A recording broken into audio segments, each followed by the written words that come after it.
Polaris box. You want me to unveil the thing? Thanks, Omar. So we'll show you the first Polaris demonstration ever, and this is our, first FinFET GPU, 2.5 times performance per watt. And Omar, show us what you got there. All right. So what we have right here is Hitman running on DirectX 12 on Polaris 10 at 1440p 60 FPS. Smooth as butter. This machine will be available upstairs after for you to have a look at and see yourself.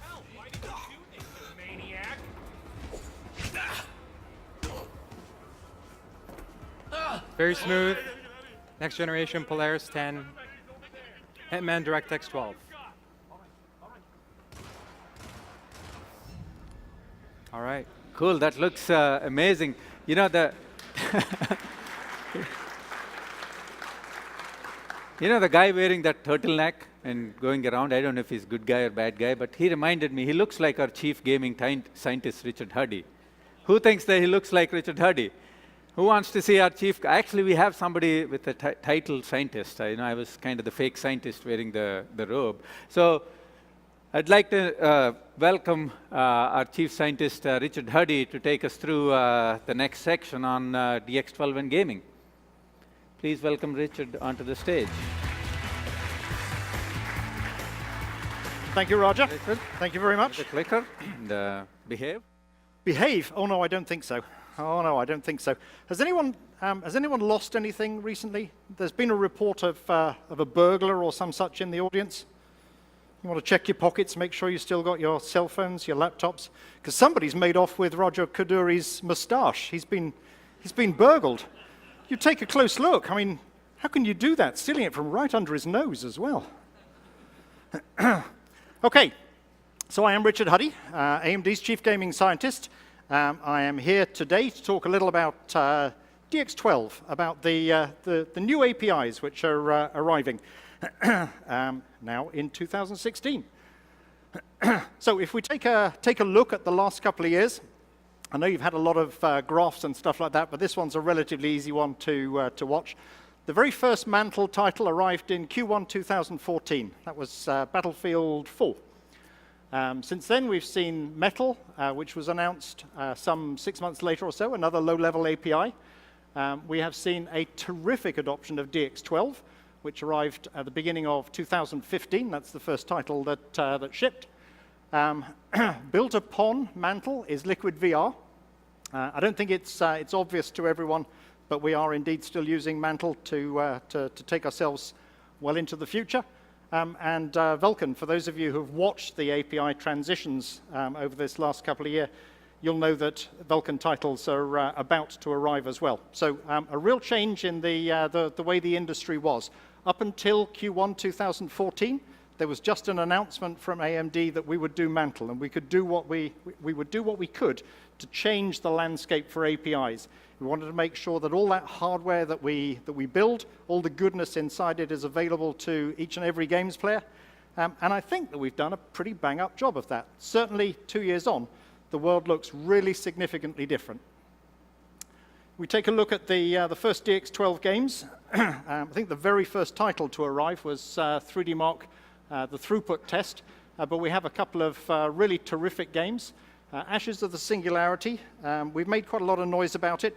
Terrific early adoption of the tech, really talented engineers pushing the hardware super hard, and we see that you get kind of benefits of 25–30%. In the best cases, the benefits of moving to DX12 are kind of 100% and more. We'll bring Dan Baker, who's the engineer in there, to come and testify to the goodness of that. And those of you who've been watching will have seen over the last week or so that Hitman was released with its DX12. You've seen it just played on Polaris 10, which is really cool. And it comes as no surprise to us that we have done exceedingly well in those benchmarks. DX12 remains a fantastic place for AMD to play. We are hugely supportive of the arrival of DX12, and we're extremely optimistic about 2016. Now, we have a bunch of titles which are coming on DX12. These are some of the announced titles. We may try and get on to some other titles too in the conversation. So we have Battlezone, favorite Atari game, one of my two favorite Atari games. I'm a huge Asteroids fan as well. And I guess I need to talk to Mr. Kingsley and see if he can get that one converted to VR or something like. Deus Ex, Mankind Divided, that's coming DX12. Frostbite is switching over to DX12 during 2016. And that's really impressive. Yeah, this is a hugely popular engine. Very, very effective at taking advantage of all the capabilities of the hardware. So super stuff.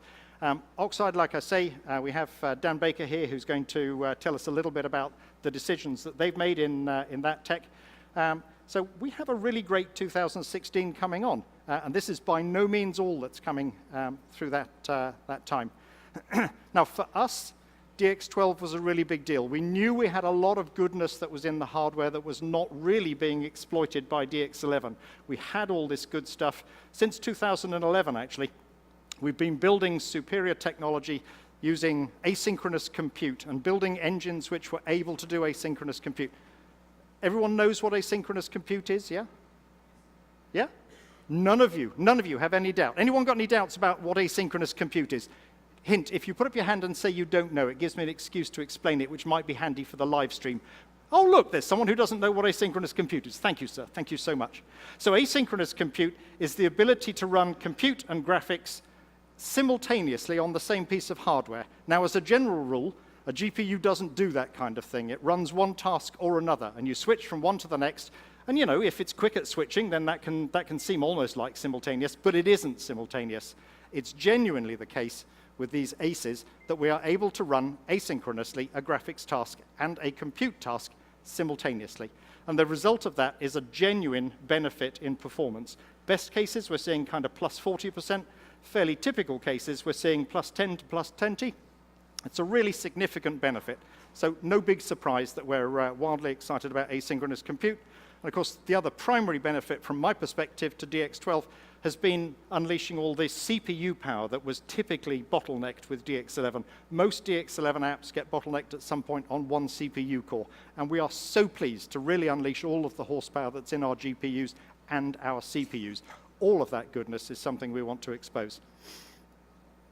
So having said that, let me invite up Chaz Boyd, Principal Program Manager from the Windows Device Group, Dan Baker, CEO of Oxide, who's the engineer behind the engine, and Tim Heaton, who's the Studio Director for Creative Assembly. Gentlemen, would you join me on the stage, please?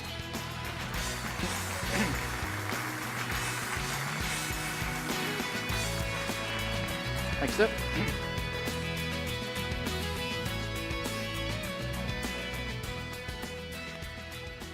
Excellent. That's not a microphone. Excellent. So thank you for joining me. I wanted to start with one really straightforward question for all of you. So same question to all, though it'll mean different things. Chaz, you're the guy who brought DirectX 12 to market. Why DirectX 12? Well, up until now, the developers had really, I think, exploited a lot of the functionality that was available through DX11.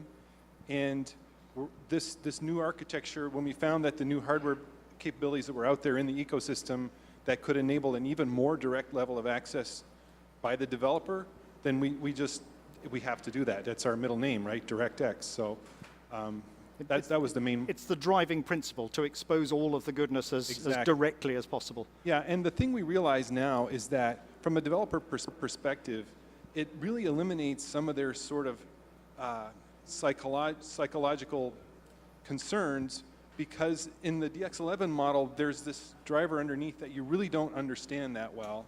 And with DX12, you have a much more clear understanding of it. So it makes it much more just comprehensible, and you feel better about being able to target that. Yeah, we talk about these APIs being explicit, and this is a really good example of it, where you can see all of the hardware underneath the API much more clearly.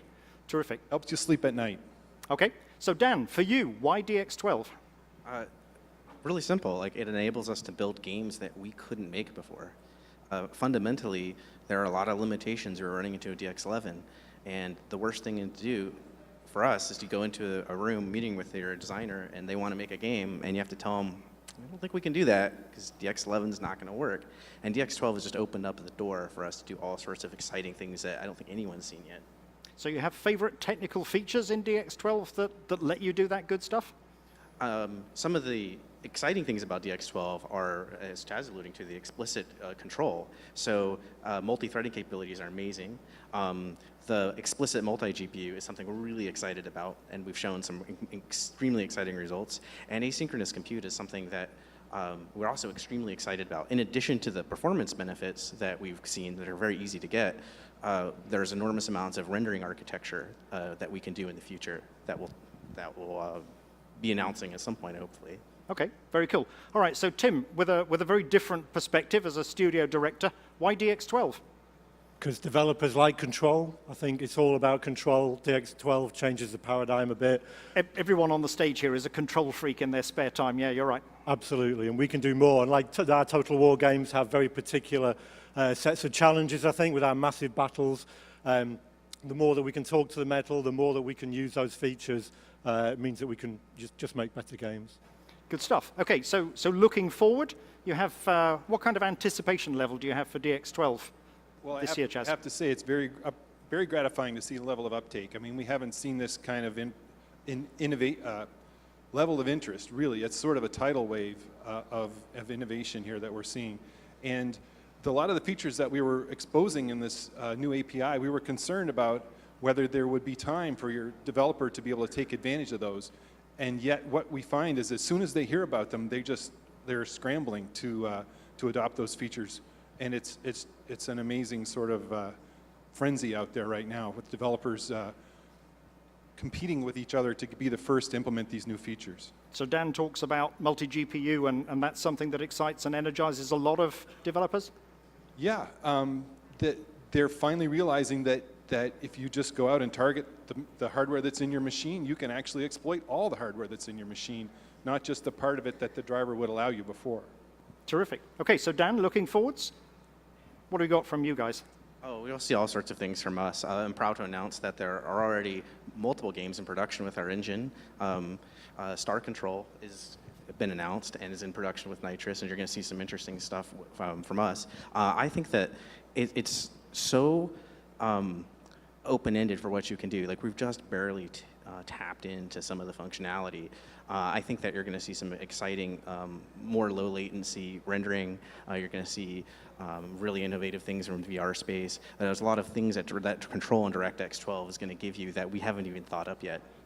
Cool indeed, cool. So Tim, is there anything in your future that you might like to talk about, perhaps? So we have Total War Warhammer out on May the 24th, and we can announce today that that's going to be fully DX12 compatible. Any chance we could take a look? And good job, guys, good job. So this is some in-engine cinematics from Total War Warhammer. It's the first fantasy game that we've done with Total War. After 16 years of making historical themes, this uses a Games Workshop IP, huge worlds, flying units, giants, massive spiders. Really changes the way that Total War plays. You can see here we have typically 10,000 characters on a battlefield at once. And with these kind of huge, complex environments that we build too, DX12 is really going to help that. Terrific. So thank you. A new DX12 game announcement on stage. We quite like that kind of stuff, don't we? Guys, thank you very much. I'm going to thank you there. Thank you, Chaz, Dan, and Tim. Much obliged. Thank you. Very good. So we have some quite promising stuff that's on its way over 2016.